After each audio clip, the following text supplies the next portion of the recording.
Ladies and gentlemen, now today we're going to be having a bit of a chat about my thoughts on currently, what the top 10 Cosmic Champions in Marvel Contest of Champions 2019. And I was kind of reflecting on the Cosmic class a little bit, and I remembered that when I started playing this game like 3 years ago, especially in like the first 9 months of playing, Cosmic was one of the worst classes, and I think they've done a really outstanding job, and you're really going to realize this hopefully in this video, over the last 2 years of not only revamping a lot of Cosmic characters like Carnage, Venom, and Gamora, but also adding in so many insane new Cosmic champions. Because really, when I started playing, man, it was only OG Thor that was, somewhat useful. Symbiote Spider-Man was alright as well, but so many Cosmic characters have been added in the last 2 years, man, which have really spiced up the class a fair bit.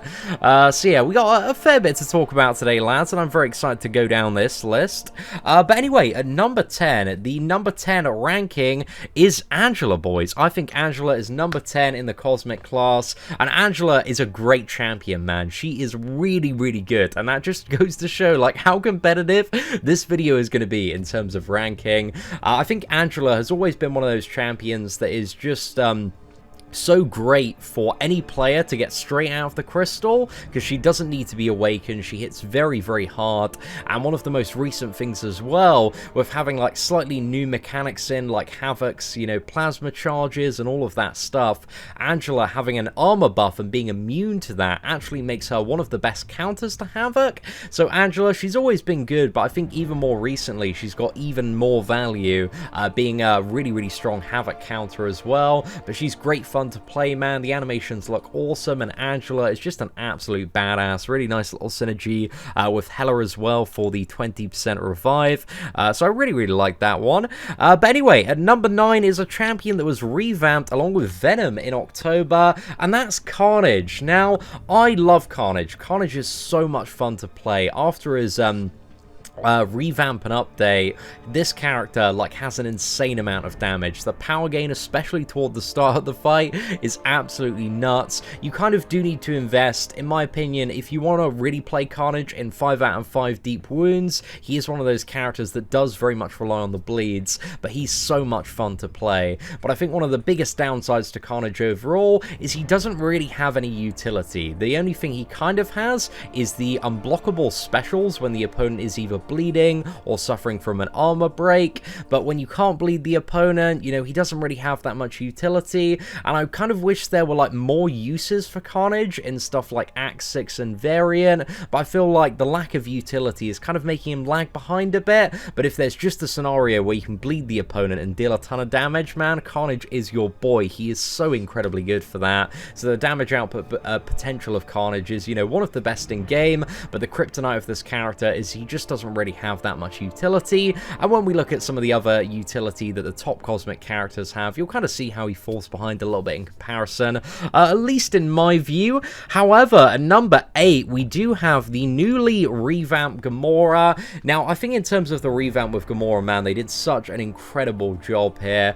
Gamora's potential to kind of ramp up in terms of damage is just absolutely insane at the moment. We've done kind of a Gamora feature video. I think there's a video on Brian Grant's channel of him absolutely tearing apart Labyrinth of Legends Star-Lord with like a 6-star. I think it's unawakened like rank 1 Gamora. So, if you can play this champion well, and also weave in a fair few heavy attacks, you can have such a great time. The damage output potential is absolutely phenomenal. The guaranteed crits on the special attacks are really nice as well. There's a fairly strong armor break which can last like 28 seconds on the special too if you do have her awakened. So there are small bits of utility on Gamora, but the thing that kind of makes her lag behind is she doesn't have like that much utility, and also a very kind of weak True Strike on the special 3 because it only lasts for 11 seconds, and coming off the SB3, that's not really like super useful in a lot of scenarios. But the Gamora revamp, man, I love it. She hits like an absolute titan. I think Gamora is just a tremendous character after the buff, and she definitely deserves, number 8 in the Cosmic class there. there. Now, at number 7 is a champion that I've really discovered the value in kind of like the last 3 months, and I think kind of as the content escalates in terms of health pools, we're going to see more and more popularity for Proxima Midnight. I think the maze over Christmas, that kind of like, you know, challenge where we had a lot of very difficult champions around like 400, 500k health, really showed the potential of Proxima Midnight for the future of the game. Again, I do believe this champion's been slept on so much just because of like the Labyrinth of Legends damage cap, but Proxima's specials are absolutely insane. Even unawakened, man, she is beyond ridiculous for certain fights in Variant, and if you don't believe me, man, look up the 6-star Proxima Midnight video, and I think moving forward, especially in Act 6 as well, and deeper Act 6, she's going to have a tremendous amount of value, not only in terms of the damage, but also the very, very powerful parry as well, which reduces offensive ability accuracy on the opponents by 200%, so she can negate, you know, all sorts of stuff. She can block projectiles as well and parry projectiles. And that is just, you know, so incredibly valuable when it comes to matchups like Havoc, Iron Man Infinity War, and yeah, nodes like Masochism as well. There's a lot of very interesting uses for this, and also even champions like Korg as well, because you can get the guaranteed parry that Korg isn't going to shrug off, and then you can go in with the light attacks to prevent, you know, going in with like a medium and taking that like damage from his rock shield. So I think there are a lot of clever ways that you can play Proxima, combined with her absolutely insane damage. You've got a very nice stun on the special 3 as well, very nice heal block on the special 1 as well. So, you know, I think Proxima, she's a champion I feel like I've really slept on for a while, but I'm just getting to know a little bit more about her, and I look forward to kind of exploring her even more in the upcoming 6 months, but this champion just has worlds of potential for future content in Marvel Contest of Champions. Now, this list is so difficult, boys, because again, all of these champions are absolute bangers, but again, at number 6, I would say probably falls Venom. I really love the revamp of Venom, man. He's so fun to play. He really gets into fights very quickly as well, and he's got a lot of like very quirky but very useful utility in all sorts of circumstances, and I think, you know, especially if you're doing stuff like 100% Act 5, Venom is such a godsend for so many different matchups. So, you know, some of the features that Venom has is on his heavy attack, he can apply an armor break. On his special 1, he can not only steal buffs, but also convert them into a buff for his symbiote. It'll nullify the buff, and it also heal him for a bit. So there's like a triple combo on the special 1, man, that I really love as well. Special attack 2, you got a ton of damage. Special attack 3, you got a fair bit of damage. Below 18% health, Venom gets True Strike, so it helps deal with like Iron Man Infinity War and just, you know, guts through that final phase. Also, the symbiote prevents like Spider-Verse heroes from evading, so a lot of very annoying matchups in this game are like stun immune like Spider-Man. So you've got classic Spider-Man, you've got Miles Morales, you've got Stark Enhanced Spider-Man, and especially with like the buff to Spider-Gwen, which makes her even more annoying as well, Venom is just like a perfect counter. You don't need to worry about that. So yeah, he's just so good for so many different matchups, man, and really fun to play, and just, you know, works an absolute treat. So I really like Venom, man, but depending on the matchup, you know, certain champions can be better than other ones, so the game's complicated, but Venom is definitely an absolute banger and certainly not to be underrated. Now, when it comes to spot number 5 on my list, this is a very quirky character, but I love Venom the Duck. This champion has so much value. I've played the crap out of this dude as a 3-star champion in stuff like Act 4 for the initial rank up and gameplay video for a lot of Master Mode stuff, and this lad does so much heavy lifting. He's absolutely insane, and I think one of the best things about Venom the Duck is he's got a fairly sizable health pool, but as you go along through the quest, you collect all sorts of buffs, including stuff like regeneration and power gain, and fury as well, and if you combo all of those buffs and duplicate them, then you're getting like so much regeneration every single fight. You can get to like big damage from the special 2 very quickly as well. This dude's proving very useful for very high armor scenarios, Oscillate that we're seeing as well, and also when opponents are debuff immune, which you see occasionally. He kind of has like a very quirky special too that applies toxic armor buffs, which deal more damage when you hit the opponent, the higher their armor is. So the more armor, this is a way to kind of counter oscillate on those nodes that have like 300% armor. You can absolutely tear through them. But Venom the Duck, man, I just love him. He's so good, and even when you can't bleed the opponent, you still have like degeneration damage instead as well. So I really kind of like that mechanic. But I think kind of the big value from Venom the Duck does come with the huge amount of damage combined with the sustainability of the champion as well. I think something that is very important, especially when we look at modes of gameplay like Alliance Quest, is just that a champion can sustain and move on and heal themselves up. So yeah, I love Venom the Duck, man. I think he's a great character, and I do think some people, you know, underrate him a little bit, but I've got mad love for Venom the Duck, and he's one of those champions that you can pull, and he's a fairly good character, but when you awaken him, it's just kind of a nice icing on the cake. Just enhances like all his abilities by a ton, and just has, you know, really nice synergies with a lot of the existing effects there. But you know, he doesn't need it to be a good champion. It just kind of like is more stuff on top of the already awesome champion that he is. We are now in the top 4 big leagues, lads, and for number 4, it's got to be the brand new version of Captain Marvel. I absolutely love this champion. She is so much fun to play, and she has saved me a boatload of units in Act 6 100%.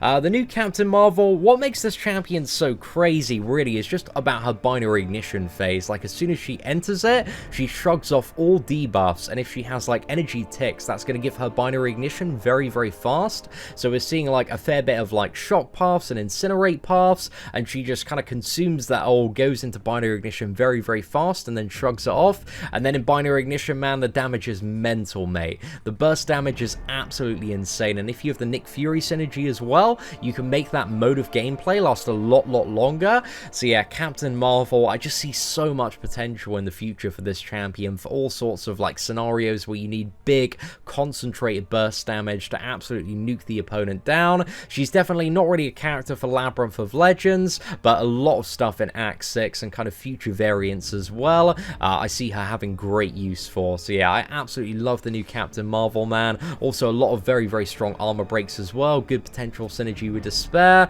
So yeah, a lot of cool stuff you can do with this lass. Now, when it comes to the top 3, lads, this is a really tricky one, man, because all 3 of those champions are so incredibly valuable, and depending on the matchup mode of gameplay, like, one is going to be better than the other. There's not like an absolute dominant force all across the game. They all have like outstanding uses, man, and are all like crazy hype pulls. But anyway, speaking of hype, number 3 is Hyperion. I love Hyperion so much, man. He is just my absolute boy. He's got me through so much stuff. The damage output potential on Hyperion is insane. If you can get those heavy attacks off, if you can build up those Furies, and I think there are many interesting ways to play him, by like spamming special 2, spamming special 1 for the heavy incinerates, going special 3, getting that additional damage. This dude also has like a really good healing ability, massive power gain over time, which can be used if you're in certain scenarios where you're not comfortable with like standard intercepting.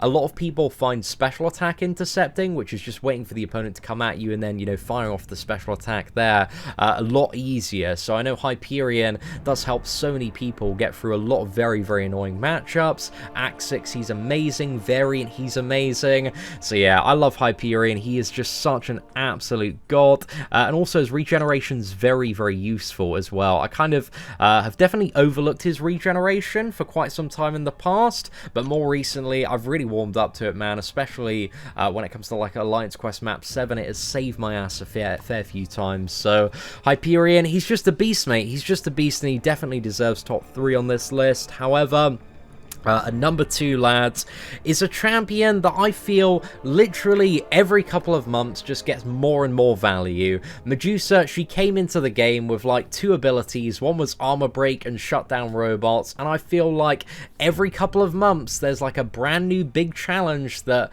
you know, there's like a big robots everywhere. Like Act 6, for example, we got massive sentinels knocking about all over the place, and very annoying kind of robot enemies on certain nodes, and Medusa just being able to completely really shut those opponents down. You know, we had Variant as well. That, yeah, it's just crazy, mate. It's just crazy. The value you get off Medusa is mad, and at her base as well, she's got so much damage. The auto block is an absolute lifesaver as well, and she's just super, super fun to play. She's good even when she's unawakened. The awakened ability is a nice little bonus, and if you have the full trinity as well, that's a really, really great time. But Medusa is just such a sick champion, man. She's so incredibly good. So yeah, definitely deserves number 2. She's just such an MVP for so much content in this game. But then number 1, lads, we kind of have the ultimate cheese captain of Marvel Contest of Champions. We've got Corvus Glaive. Now, Corvus Glaive at the moment is the number 1 champion, just because if you have a fully maxed out 5 or 6 star Corvus Glaive, he has so much reach, especially if you're running Suicide Masteries and like an Alliance War, you're having boost. And if you're not convinced like Corvus is the best cosmic champion, just type in like Corvus Glaive Alliance War boss takedown, and you can see he's just crazy, especially with like those special 2 power boosters as well. Like, you just get into like a special 2 so fast, like decimating the opponent, mate. Some of the Alliance War boss kills there are absolutely mad, man. There's so much disgusting Corvus gameplay out there, but he's just, you know, if you get him early on as like a 4 or 5 star champion, you just having an absolute laugh, lads. He's so incredibly good, and also his awakened ability means as long as he has glaive charges as well, he's immune to death. So a lot of scenarios, and I've seen people use Corvus just like spamming revives and progression content, just going in, dealing a ton of damage because his first 20 hits are like guaranteed crits, and you know, you deal so much damage if you've got the glaive charges as well. But him being immortal while he has those glaive charges is just so good for a lot of progressing players, because you can just use those cheap revives, getting a ton of damage and just absolutely nuke stuff. The fact as well with the Proxima synergy, as soon as you knock somebody down that's evaded or auto blocked, you have like permanent true strike as well with the glaive charges, just completely cut through that like butter. Like, Corvus is just so incredibly ridiculous, man. And also the fact that he crits through block as well is really, really useful for a lot of scenarios, including invade, champions of low block proficiency. You know, we're seeing all sorts of stuff where in certain scenarios it is beneficial to beat into the block, so if you can trigger blocks and absolutely nuke them, you're just having like the absolute best time. Also on well-timed blocks or parries, you've got armor breaks as well. So yeah, Corvus is just ridiculous, man. He is ridiculous in so many ways, and definitely a top meta champion at the moment for a lot of the short bursty content. I think the thing is with the future though, when health pools increase, and if we see health pools going up to kind of the average of the maze size, and Corvus doesn't have that reach, because Corvus with all his strengths isn't really good for content like Realm of Legends and Labyrinth of Legends. So if content like 500k bosses become a little bit more of the norm, maybe we might see Corvus slip down a little bit. But I believe in the current state of the game, if we're looking at all maxed out versions of 5-star characters, like Corvus Glaive is just the absolute don for so many people at the moment. But again, the game's complicated, there's a lot to it, man. A lot of champions have their uses, but it's crazy, you know. Those are the top 10 cosmic champions, and I do believe like every single one of them is just a great champion to have, man. They're so incredibly good. So this is a really, really tough video to make. And even outside of the top 10, man, there are a lot of very, very useful characters. You know, we got OG Thor. He's still a great 4-star. A lot of damage there. Armor break, stun. We also have Ronan, who is the cheese god of buffs. So if there are buffs on the opponent, like Ronan is the guy to use. If there's like 4 or more, you can pretty much infinitely stun lock there. Like Hela does some sick damage if you're a very, very dedicated Hela player there, and also has that awesome synergy with Angela as well. Phoenix, some people like playing Phoenix, man. The incinerate damage, she's not the worst champion in the world, but she's certainly not the best either. And also that ability to kind of, cheat death and like heal up big time. It can be circumstantially very, very cool to use. Heimdall is pretty much the synergies god of the cosmic class, man. That cheat death is so valuable as well. The champion as well for his synergies. He's an alright character to play, certainly not the best out there, but you know, he's okay, man. He can do a few little bits and bobs there. Symbiote Spider-Man has an 80-second armor break and some really, really nice damage there as well. So yeah, there's just a lot of great stuff, man, in the cosmic class. So I feel like In the last, I would say 2 years, it has gone from one of the worst classes overall to one of the best, man. It is really, really strong, and it was difficult, man. Really difficult to do this list, because there are so many bangers, so many champions I love. But yeah, ladies and gentlemen, let me know your thoughts in the comment section below. Who do you believe are the top 10 cosmic characters in Marvel Contest of Champions? Let me know, and thank you very much for watching today's video. If you did enjoy the first top 10 video of 2019, smash that like button, lads. That'd be greatly appreciated. And yeah, what next top 10 video do you want to see? What class? Let me know in the comments section below. But anyway, ladies and gentlemen, thank you very much for watching. Take care, and I hope that you have an absolutely fantastic day.